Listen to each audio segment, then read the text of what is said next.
खुलुमबाय बेयो बड'लेण्ड इंखं टेलिभिजन दिनै 21 मार्च 2022 समबारखालि सानसेनि बरादखौ नोंथांमोननि खाथियाव लाबोदों आं सदानन्द दैमारिया।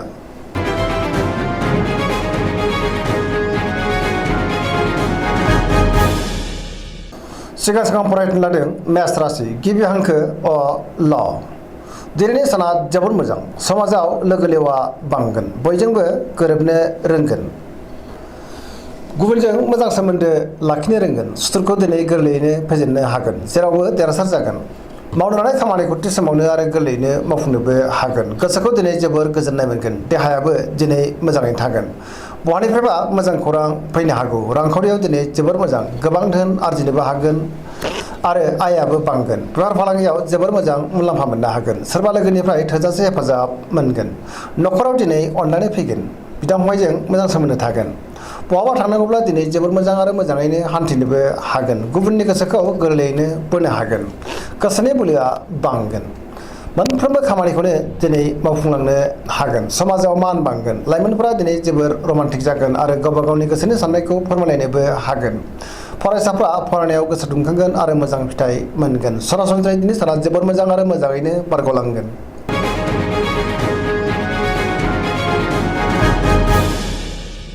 वृष राशि गिबि हांखो इ उ ब। दिनैनि साना जोबोर मोजां सोरजोंबा बाख्नाय जानो हागौ गोसोखौ दिनै जोबोर गोजोननाय मोनगोन गोसोनि बोलोआ बांगोन मावनो लानाय खामानिखौ थि समावनो आरो गोरलैयैनो मावफुंनोबो हागोन समाजाव गोबां मान मोनगोन रांखावरियाव जोबोर मोजां गोबां धोन आरजिनो हागोन बेफार फालांगियाव जोबोर मोजां मुलाम्फा मोनगोन आयाबो बांगोन न'खराव दिनै बिसि फिसायनि गेजेराव अननानै फैगोन बिदा फंबायजों मोजां सोमोन्दो थागोन देहायाबो दिनै मोजाङैनो थागोन गुबुननि गोसोखौ गोरलैयैनो बोनोबो हागोन जायखि खामानि मावा मानो मोनफ्रोमबो खामानिखौनो दिनै मावफुंलांनो हागोन न'खराव बयजोंबो अनसायजागोन आरो मोजां मोनजागोन गोसोनि साननायफ्राबो जाफुंगोन पजिटिभ एनार्जिनि गोहोमबो गोग्लैगोन।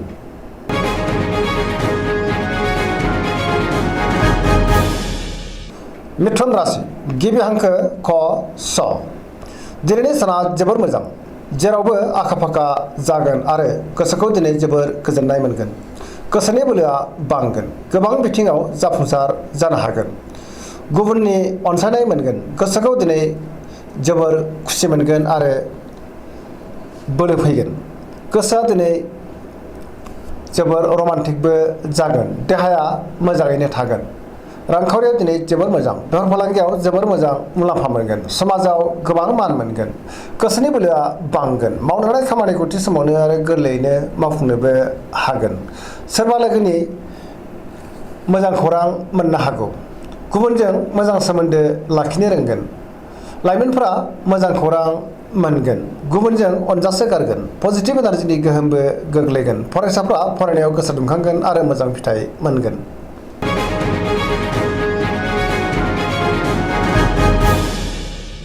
कर्कट राशि गिबि हांखो ड ड ह। दिनैनि साना मोजां आरो गाज्रिनि गेजेरजों बाबेरलांगोन सोरबा लोगोनि हेफाजाब मोननो हागौ गोसोनि साननायफ्रा जाफुंगोन गोसोआव पजिटिभ साननाय फैगोन मावनो लानाय खामानिखौ थि समावनो मावफुंनो हागोन रांखावरियाव नाथाय बारा मोजां नङा नाङा फाङा खरसाया बांगोन बेफार फालांगियावबो गोबां खहा जानांनो हागौ न'खराव बिसि फिसायनि गेजेराव अनलायनाय फैगोन देहाया मोजाङैनो थागोन गोसोखौ गोजोननायबो मोनगोन गुबुननि हेफाजाबखौ मोनगोन नाथाय अब्लाबो सोरनिबा गाज्रि नोजोर गोग्लैनो हागौ सांग्रां जानाया गाहाम फरायसाफ्रा फरायनायाव गोसो दुंखांगोन आरो मोजां फिथाइ मोनगोन लाइमोनफ्रा बहानिफ्रायबा मोजां खौरां मोननोबो हागौ।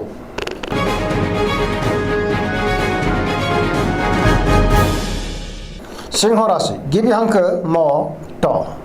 दिनैनि साना मोजां आरो गाज्रिनि गेजेरजों बाबेरलांगोन गोसोखौ दिनै जोबोर उसाव बादाव मोनगोन गोजोननि आंखाल जानो हागौ बयजोंबो गोरोबनो रोंनाय नङा गोसोआव नेगेटिभ साननाय फैगोन गोथों आरो गोग्गो साननो रोंनाय नङा गियाननि आंखाल जानो हागौ मावनो लानाय खामानिखौ मावफुंनो हागोन सोरबा लोगोनिफ्राय हेफाजाबबो मोननो हागोन बहाबा दावबायहैनो खाबु मोननो हागौ नाथाय अब्लाबो लामा सामायाव सांग्रां जानाया गाहाम जाब्रबथायनि आसाबो दङ रांखावरियाव मोजां मोननो गोनां धोनखौ मोननो हागोन बेफार फालांगियाव मोजां होनजायो गोसोनि साननायखौ दिनै गुबुननो फोरमायनोबो हागोन। न'खराव बिसि फिसायनि गेजेराव अनलायनाय फैगोन। बिदा फंबायजों मोजां सोमोन्दो थागोन।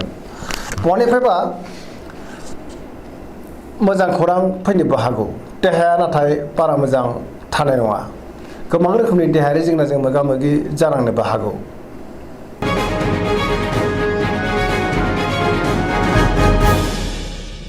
कन्या राशि गिबि हांखो प ट। दिनैनि साना जोबोर मोजां। गोसोनि बोलोआ बांगोन। गोसोखौ दिनै जोबोर गोजोननाय मोनगोन। गोसोआव पजिटिभ साननाय फैगोन। गोग्गो आरो गोथों साननो रोंगोन। गियाननि आंखाल जानाय नङा। रांखावरियाव दिनै जोबोर मोजां। गोबां धोन आरजिनोबो हागोन आरो आयाबो बांगोन। बेफार फालांगियाव मोजां होनजायो। देहाया दिनै मोजाङै थागोन। अब्लाबो नाथाय जानाय लोंनायाव सांग्रां जानांगोन।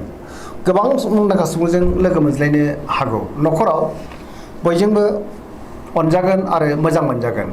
गुबुननि थाखाय मोजां खामानि मावनानै होनोबो हागोन। सोरजोंबा बाख्नाय जानोबो हागौ। गोसोआ दिनै जोबोर रमान्टिक जागोन आरो गावबा गावनि गोसोनि साननायफोरखौ लाइमोनफोरा फोरमायलायनोबो हागोन। पजिटिभ एनार्जिनि गोहोमबो गोग्लैगोन।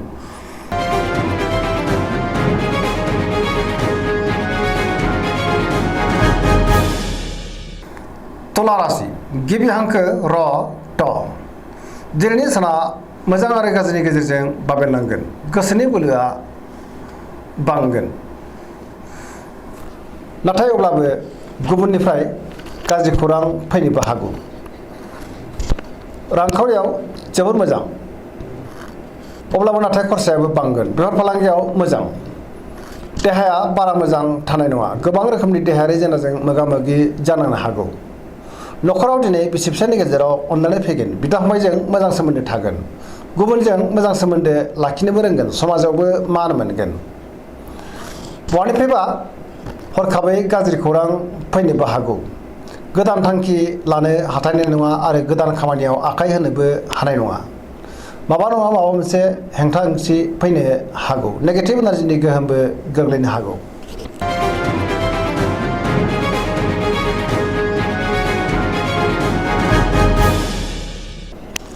वृश्चिक राशि गिबि हांखो न स। दिनैनि साना जोबोर मोजां। बहानिफ्रायबा मोजां खौरां फैनो हागौ। गोसोखौ दिनै जोबोर गोजोननायबो मोनगोन। समाजाव लोगो लेवा बांगोन। सोरबा गोजाम लोगोजों बहाबा लोगो मोनज्लायनो हागौ।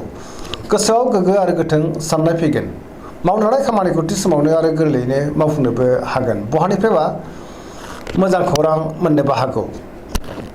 गोसोनि साननायफ्रा जाफुंगोन। गोसोनि बोलोआ बांगोन। समाजाव मान मोनगोन। न'खराव दिनै अनलायनाय फैगोन। अब्लाबो नाथाय सोरनिबा गाज्रि नोजोर गोग्लैनोबो हागौ। सांग्रां जानाया गाहाम। रांखावरियाव मोजां। नाथाय अब्लाबो खरसायाबो बांगोन। बेफार फालांगियाव जोबोद मोजां। देहाया नाथाय बारा मोजां थानाय नङा। फरायसाफ्रा फरायनायाव गोसो दुंखांगोन आरो मोजां फिथाइ मोनगोन। लाइमोनफ्रा जोबोर रमान्टिकबो जागोन।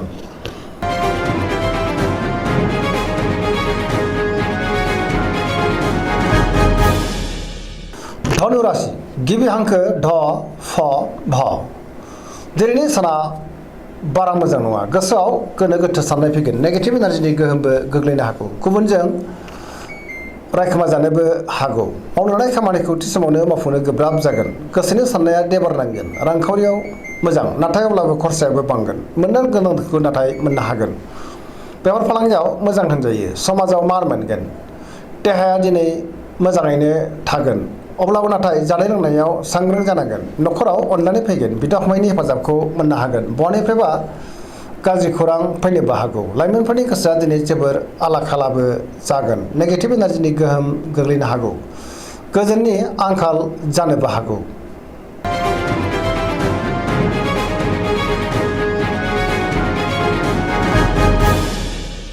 मकर राशि गिबि हांखो ख च। दिनैनि साना जोबोर मोजां। गोसोखौ दिनै जोबोर गोजोननाय मोनगोन। बहानिफ्रायबा मोजां खौरां फैनोबो हागौ। गोसोनि बोलोआ बांगोन। गावनि गोसोनि साननायखौ दिनै गुबुननो फोरमायनोबो हागोन आरो गोसोनि साननाय लुबैनाया जाफुंसारगोन। सिगांनि बबेबा आद्रा खामानिखौबो दिनै मावफुंनो हागोन। रांखावरियाव जोबोर मोजां। आयाबो बांगोन। मोननो गोनां धोनखौ दिनै मोननो हागोन। बेफार फालांगियाव जोबोर मोजां मुलाम्फा मोनगोन। गुबुनजों मोजां सोमोन्दो लाखिनोबो रोंगोन। फरायसाफ्रा फरायनायाव गोसो दुंखांगोन आरो मोजां फिथाइ मोनगोन। गोब्राब खामानिखौ दिनै मावफुंनोबो हागोन। गोदान खामानिखौ जागायजेननोबो हागोन। न'खराव दिनै अनलायनाय फैगोन। बिदा फंबायनि हेफाजाबखौ मोननो हागोन। सेंग्रा सिख्लाफ्रा गावबा गावनि गोसोनि साननायखौ फोरमायलायनोबो हागोन। फरायसाफ्रा फरायनायाव गोसो दुंखांगोन आरो मोजां फिथाइ मोननोबो हागोन।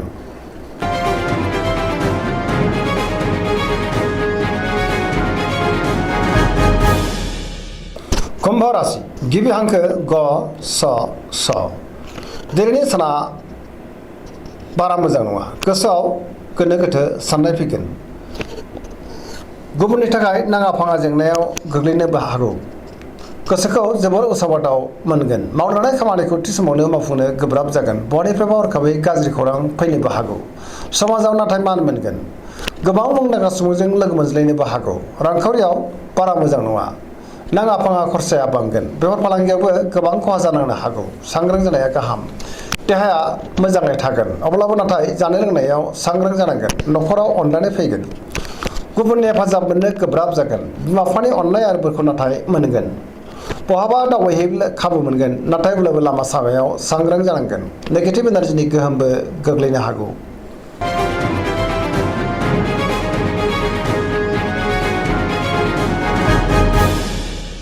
मीन राशि गिबि हांखो ड स। दिनैनि साना जोबोर मोजां।